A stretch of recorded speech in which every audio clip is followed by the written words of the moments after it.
이어령 박사님은 한국인을 대표하는 지성인이죠. 그분이 쓰신 책이 지성에서 영성으로, 일평생 지성을 추구했던 위대한 문학가가, 학자가 이제는 영성의 세계까지 알게 되었다는 책인데, 제가 산 책만 해도 67세를 발행했습니다. 어마어마한 베스트셀러죠. 이 책에 보면 그런 얘기가 나옵니다. 215쪽인데요. 저에게 왜 교회에 가는가라고 비난조로 묻는 사람들이 있죠. 당신은 지성인인데 그냥 집에서 성경 읽고 기도하고 찬송하면 되는데 구태여 교회를 갈 필요가 어디에 있겠습니까? 그리고 왜 예수 믿는 티를 냅니까? 그럴 때 제가 하는 말이 있지요. 배가 고프면 어디에 가지? 식당에. 뭔가 알고 싶을 때는 도서관에. 심심하면 극장 가서 영화 보면 돼. 몸이 아프면 병원에 가지. 그럼 먹어도 배고프고 마셔도 갈증나고 놀아도 심심하고 배워도 답답하면 어디를 가는가? 그럼 이렇게 묻는데요. 그게 뭔데? 그거는 배고픈 것처럼, 갈증 나는 것처럼 영혼이 굶주려 있을 때는 어디를 가는가? 그러면 아무 대답을 하지 못한답니다. 그럴 때 가는 곳이 교회야. 그렇게 말하면 또 교회에 대한 욕을 한다고 합니다. 싸우고, 그리고 사교 집단 같이 이상한 교회가 있는데 그런 교회를 왜 나가냐고. 그때 이어령 박사님은 이렇게 말합니다. 식당이라고 다 맛있는 음식이 나오든가, 병원 간다고 다 의사가 병을 고치든가, 극장 가면 맨날 재밌는 명화만 트는가? 그래도 배고프면 식당을 찾고, 그래도 아프면 병원을 찾듯이 모든 교회가 다 좋은 건 아니지만 역시 영혼이 메마른 사람이 찾아갈 수 있는 곳은 교회뿐이라네.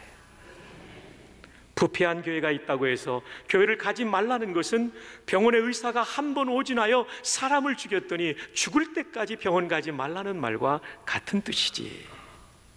참 이어령 박사님이 명석하게 교회의 필요성을 말씀해 주셨습니다.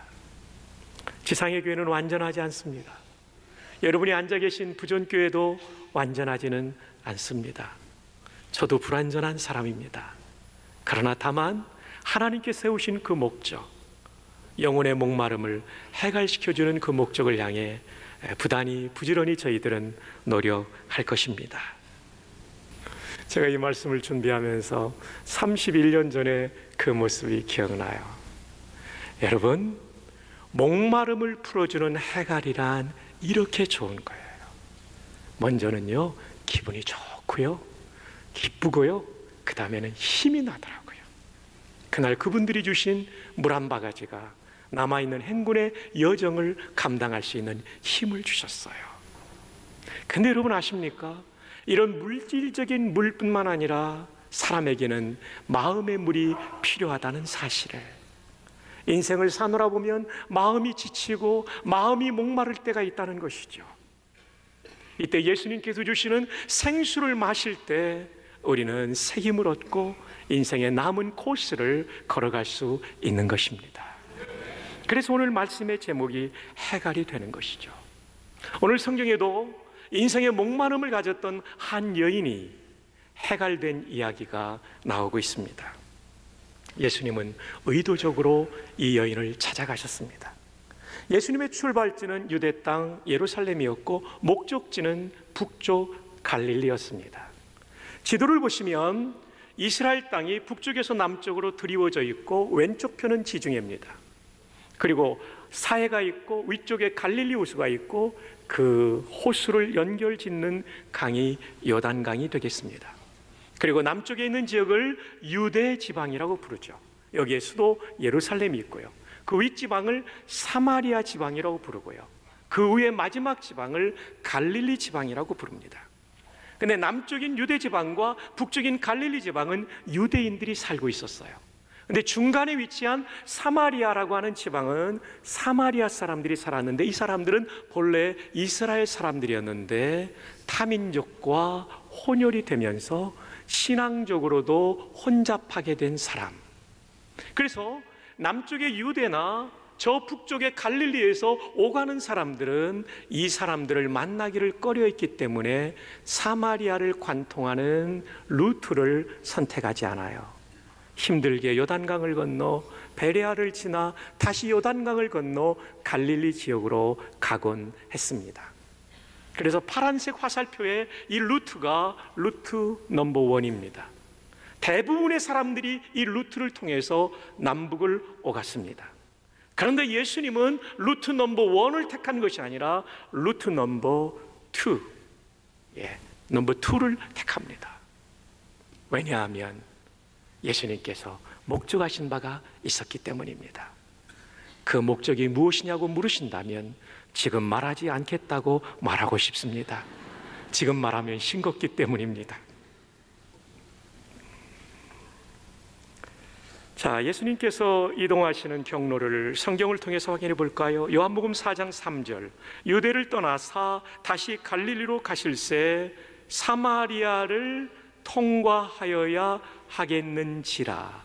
우리말 성경으로 보면 통과해야 되겠지, 이쯤으로 생각합니다. 근데 영어 성경을 보면 had to, must의 뜻을 가지고 있습니다. 원어 성경으로 보면 에데이라는 단어도 역시 해야만 한다는 것입니다. 해야 하겠는지라, 그냥 갈 수 있겠다, 가야 되겠지, 이 정도로 해석하면 안 됩니다.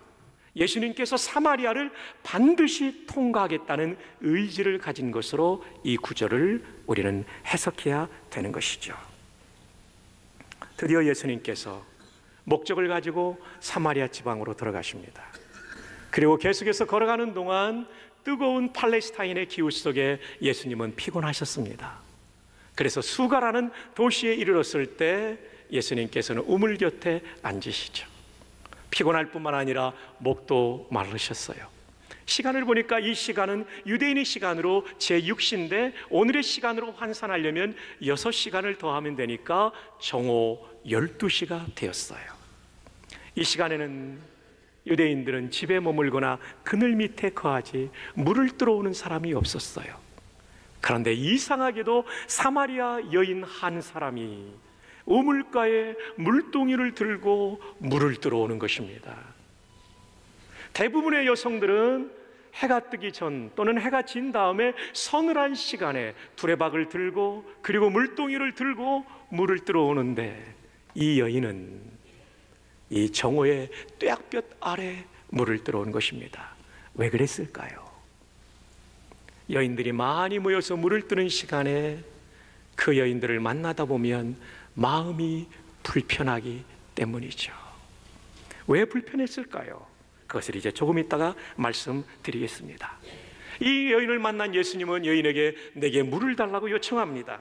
그랬더니 여인이 아주 차갑게 반응합니다. 요한복음 4장 9절에 사마리아 여자가 이르되 당신은 유대인으로서 어찌하여 사마리아 여자인 나에게 물을 달라 하나이까 하니 이는 유대인이 사마리아인과 뭐하지 아니함이로라. 예, 아까 말씀드린 대로 상종을 안 해요. 그러니까 이 길을 간다는 게 이상한 일이죠. 이상한 일이죠. 유대인 남자가 왜 나에게 물을 달라고 하십니까? 이 질문에 예수님께서 이렇게 대답하십니다. 10절입니다. 예수께서 대답하여 이르시되 내가 만일 하나님의 선물과 또 내게 물 좀 달라는 이가 누구인 줄 알았더라면 내가 그에게 구하였을 것이요 그가 생수를 내게 주었으리라. 이상한 얘기를 하세요. 하나님의 선물을 알고 내가 누군지를 알았다면 내가 물을 달라고 하지만 사실은 네가 나에게 생수 달라고 요청했을 거고 내가 생수를 줬을 것이다. 이런 얘기를 예수님이 하세요. 여기서 잠시 하나님의 선물을 알았다면 할 때 이 하나님의 선물은 무엇일까요? 에베소 2장 8절은 이렇게 해석해 주고 있습니다. 너희는 그 은혜에 의하여 믿음으로 말미암아 무엇을 받았으니? 구원을 받았으니 이것은 너희에게서 난 것이 아니요 하나님의 뭐라고요? 그렇습니다. 하나님의 선물은 구원입니다. 인간이 하나님께 받을 수 있는 최고의 선물은 구원입니다. 왜냐하면요, 첫 번째로 이 구원을 받은 성도는 이 험한 세상 지날 때 주께서 나를 인도하시는 보호와 공급을 경험하기 때문입니다. 두 번째, 우리 모두는 죽게 되는데 구원받은 성도는 죽고 나면 지옥 가는 것이 아니라 그 영혼이 천국 가기 때문입니다. 세 번째, 우리 몸이 흙으로 돌아간 다음에 예수님이 재림하실 때 성도의 몸을 천국 가는 몸으로, 거룩한 몸으로, 죽지 않는 몸으로, 완전한 몸으로 다시 살려 주실 것이기 때문입니다. 이 땅에 살면서 우리의 삶을 인도해 주시고, 그리고 이 땅에 살면서 보람있게 하나님의 뜻을 이루게 하시고, 죽은 다음에 영혼을 천국으로 인도하시고, 예수님 재림 때에는 썩은 몸도 살려서 부활시켜서 천국에 있는 영혼과 함께 영생을 누리는 이 구원, 이 종합적인 구원이야말로 인간이 하나님께 받을 수 있는 최고의 선물인 줄 믿습니다. 이 선물을 알았다면, 그리고 이 선물을 전해주시는 예수님을 알았다면, 사마리아 여인이 예수님께 마음의 갈증을 해결하는 생수를 구했을 것이라고 예수님 말씀하시며, 그랬다면 내가 그 생수를 줬을 것이라고 말하는 거죠. 그랬더니 예수님의 말씀을 이해하지 못했던 이 여인이 이렇게 대답을 합니다. 11절입니다. 여자가 이르되 주여.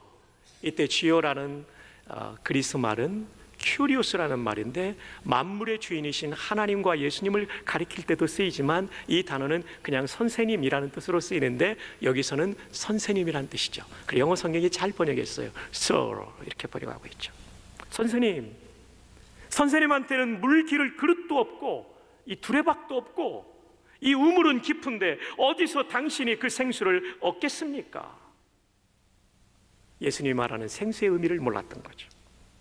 이어서 이런 질문합니다. 12절에 우리 조상 야곱이 이 우물을 우리에게 주셨고, 야곱이라는 인물은요, 오늘 처음 배우신 분들 제가 설명드리면 아브라함 안 아실 거예요. 그 아들이 이삭이고요, 이삭의 아들이 야곱이에요. 근데 야곱에게는 12명의 아들이 태어났는데, 이 사람들이 이스라엘 나라를 구성하는 지파를 구성하는데, 지파라는 말은 쉽게 말하면 부족입니다. 영어에 트라이브라고 되어 있더라고요. 이 12부족의 조상이 야곱이에요.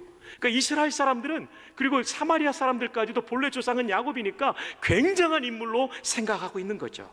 그래서 이렇게 말합니다. 우리 조상 야곱이 이 우물을 우리에게 주셨고, 또 여기서 자기와 자기 아들들과 짐승이 다 마셨는데 당신이 야곱보다 더 큽니까? 라고 묻습니다. 여기에 대해서 예수님이 대답하십니다. 13절, 예수께서 대답하여 이르시되 이 물을 마시는 자마다 다시 목마르려니와 1000년 전 야곱이 주었던 이 물을 지금까지 마시는 이 굉장한 우물이지만, 이 물을 마신다 할지라도 이 마음의 목마름을 해결할 수 없다. 아니, 육신의 목마름도 오래가지 않아서 다시 해결되지 않은 문제로 남을 것이다. 그런데 14절, 내가 주는 물을 마시는 자는 영원히 목마르지 아니하리니 내가 주는 물은 그 속에서 영생하도록 솟아나는 샘물이 되리라. 마음의 생수는 인생의 어떤 갈증의 문제도 해결할 수 있도록, 밖에서 떠먹는 생수가 아니라 내 마음에서부터 솟아납니다. 저도 예수님 믿으면서 보니까요, 인생이 고달프고 힘들 때가 왜 없겠어요, 저에게도.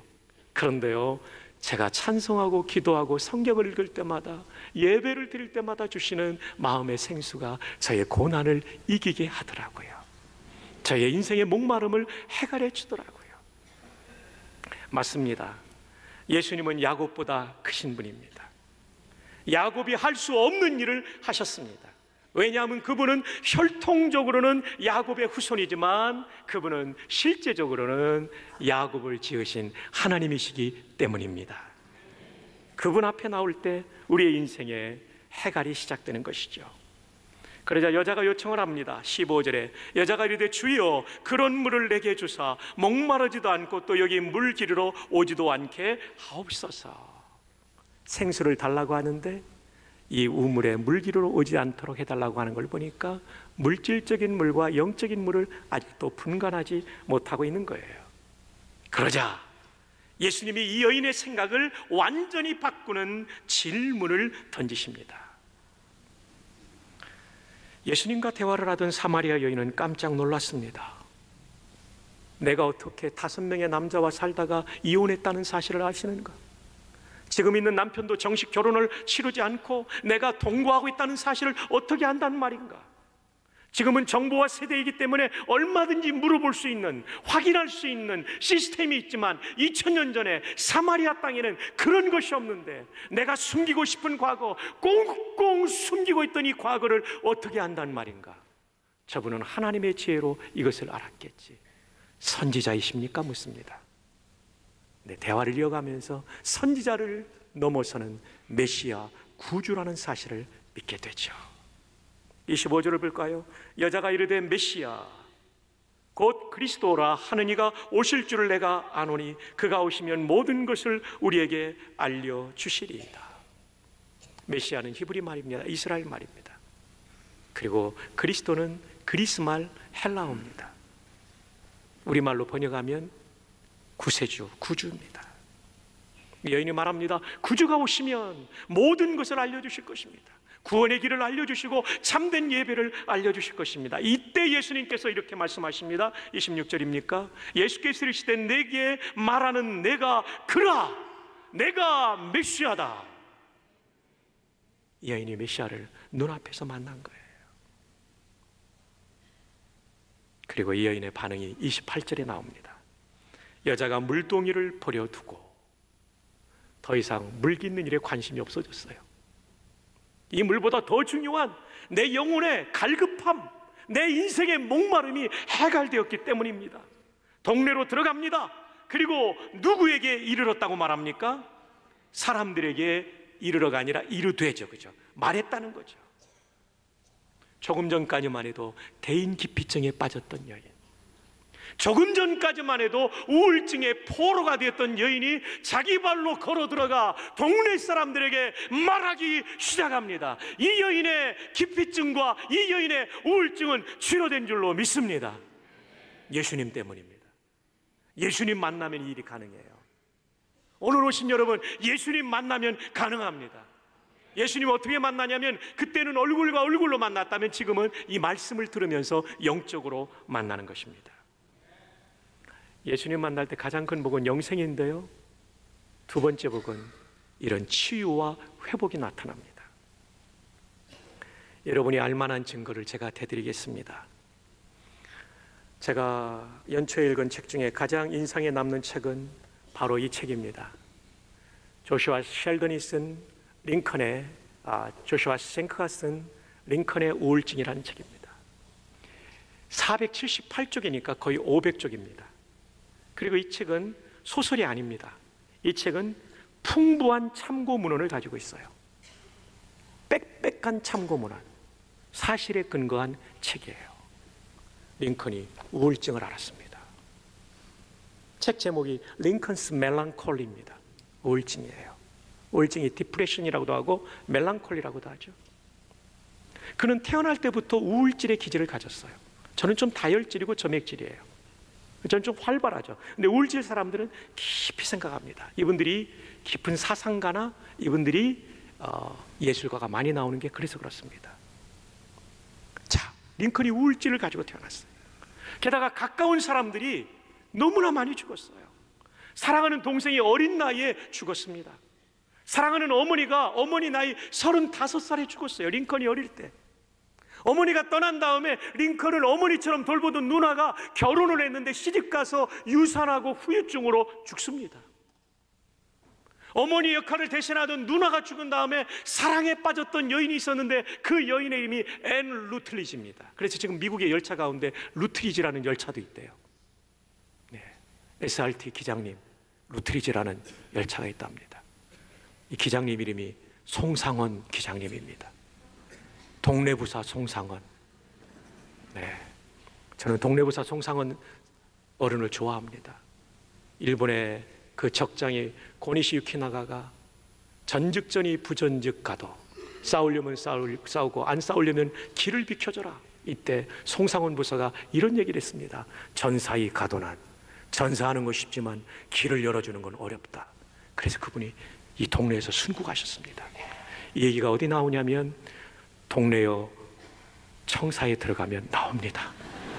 전철 타고 다닐 때 그냥 가지 마시고 이런 것도 좀 외우시면서 애국하는 우리가 되었으면 참 좋겠습니다. 앤 루트리지라는 이름의 열차가 있을 만큼 유명한 분이에요. 우리는 잘 모르지만 근데 앤 루트리지가 젊은 나이에 죽어요. 링컨이 결혼하지 못해요. 그런 다음에 결혼한 다음에 아들 에디가 죽습니다. 대통령이 된 다음에 아들 윌리가 죽습니다. 세상에 이렇게 사랑했던 사람이 많이 죽으니 우울증에 빠지지 않을 수가 없었겠죠. 링컨이 변호사가 되었을 때 돈이 많지 않아 가지고 그는 동료와 함께 변호사 사무실을 같이 오픈해요. 스튜어트라는 변호사가 친구니까 옆에서 링컨을 지켜볼 수 있었죠. 스튜어트라는 변호사는 링컨에 대해서 이런 말을 남겨요. 대책 없는 우울증 환자. 제가 지난 5월에 세인트루이스 부흥회 갔다가 거기서 가까운 스프링필드에 갔죠. 거기에 변호사 사무실이 있었고 링컨은 암살당한 다음에 스프링필드에 묻힙니다. 그리고 대통령 기념관이 거기에 있어요. 대책 없는 우울증 환자 에이브럼 링컨. 그의 자서전에 보면 불안하다라는 얘기가 193회가 나옵니다. 193회가. 그는요, 역대 대통령 가운데 가장 학력이 짧은 분입니다. 정규 교육을 1년밖에 받지 못했어요. 여러분 생각해 보세요. 정규 교육을 1년밖에 받지 못했고 심각한 우울증, 자살 충동을 느꼈던 그가 어떻게 이렇게 역사에 남는 대통령이 될 수 있었을까요? 저는 그 비밀을 링컨의 우울증 326쪽에서 발견했습니다. 그는 인생의 험한 바다를 항해하더라도 그 자신이 선장이 아니라 하나님이 모든 것을 주관한다고 보았다. 그는 이 지상의 방관자가 아니라 뚜렷한 임무를 가진 선상의 선원이라는 생각을 가졌다. 내 인생의 선장이 내가 아니라 하나님이시고, 나는 방관자처럼 우울증 걸린 사람들 보면 아무것도 안 하잖아요. 잠자고 그냥 누워있잖아요. 그렇게 방관자로 살지 않고 선장이 주시는 임무를 따라 열심히 살다 보니까 우울증을 이긴 줄로 믿습니다. 여러분의 인생의 선장을 하나님으로 모시고 살기를 바랍니다. 남북전쟁에 가장 힘들었던 전투는 게티스버그 전투입니다. 왜냐하면 그 전의 전투가 챈슬러빌 전투인데 링컨의 군대가 패배했거든요. 게티스버그까지 무너지면 워싱턴 DC까지 파죽지세로 밀려올 수 있는 전투였기 때문에 게티스버그 전투를 앞두고 전투 중에 링컨은 아주 극도로 두려움과 싸워야 했습니다. 근데 이 책의 329쪽에 보면 이런 얘기가 나와요. 게티스버그 전투가 한창일 때 나는 기도를 하면서 그 모든 것이 하나님의 손에 달려있다고 생각했습니다. 그랬더니 달콤한 위안이 내 영혼 속으로 흘러 들어왔습니다. 이게 생수예요. 2000년 전에 사마리아 여인은 얼굴과 얼굴로 예수님을 만났다면 이 시대를 사는 저와 여러분은 기도하다가 영적으로 예수님을 만나는 줄로 믿습니다. 기도하다가 예수님을 만나면 게티스버그 전투를 앞에 두고 전투 중에 두려웠던 그 마음을 이길 수 있는 달콤한 위안과도 같은 생수가 우리의 가슴에 밀려오게 되는 것입니다. 그리고 그 두려움과 그 압박감을 이기고 승리하게 되는 줄로 믿습니다. 기도를 통해 만나주시는 거예요. 사랑하는 여러분, 오늘 우리가 예수님 믿으면 영생을 얻게 될 줄 믿습니다. 뿐만 아니라 여러분의 삶의 목마름도 해결해 주실 줄 믿습니다. 그 은혜가 함께하기를 축복합니다. 근데 거기서 멈추지 않아요. 이 여인을 쓰세요. 어떻게 쓰는가 볼까요? 요한복음 4장 29절, 내가 행한 모든 일을 내게 말한 사람을 와서 보라. 이는 그리스도가 아니냐. 내가 말하지 않은 5번의 결혼과 이혼과 동거의 삶을 다 알고 있는 그분이 그리스도다. 이게 전도예요. 39절, 여자의 말이 내가 행한 모든 것을 그가 내게 말하였다 증언하므로 그 동네 중에 그 다음 무슨 단어가 나오죠? 많은 사마리아인이 예수를 믿는지라. 자기의 구원에 끝나지 않고 수많은 사마리아인의 구원의 열매로 맺습니다. 여러분, 대인기피증과 우울증에 빠져서 인생을 포기하고 있던 이 여인, 예수님 만나니까 그의 인생을 통하여 그 사마리아 땅에 부흥의 불씨가 지펴지는 놀라운 인생으로 쓰임받게 된 것입니다. 자, 앞부분에 말씀드렸던 왜 예수님께서 요단강을 건너 베레아를 거쳐 갈릴리로 가는 루트 2를 택하지 않고 사람들이 가기 싫어하는 사마리아 루트를, 사마리탄 루트, 이 넘버 2, 이 루트를 택했을까? 그것은 대인기피증과 우울증에 빠져 인생을 포기하고 있는 이 여인을 구원하기 위함이었습니다. 뿐만 아니라 이 여인을 통하여 수많은 사람을 살리기 위함이었습니다. 오늘 처음 오신 여러분, 그리고 두 번째 방문하신 귀하신 여러분, 여러분이 우연히 이 자리에 온 것 같지만 우리 주님께서 여러분을 구원하기 위하여 여러분의 주변의 사람들을 통해서 여기까지 인도하셨습니다. 의도를 가지고 인도하셨습니다. 그리고 여러분을 통하여 놀라운 일을 이루실 것입니다. 여러분을 구원하시고 여러분을 회복시키실 것입니다. 이 주님을 붙잡으십시오. 부디 여러분에게 손을 내미시는 그 주님의 손을 거부하지 마시고 붙잡기만 하십시오. 그럴 때 주님이 구원하시고 여러분의 인생을 가장 행복한 길로, 목마른 인생을 해갈시켜 주시는 은혜로 인도하실 줄 믿습니다.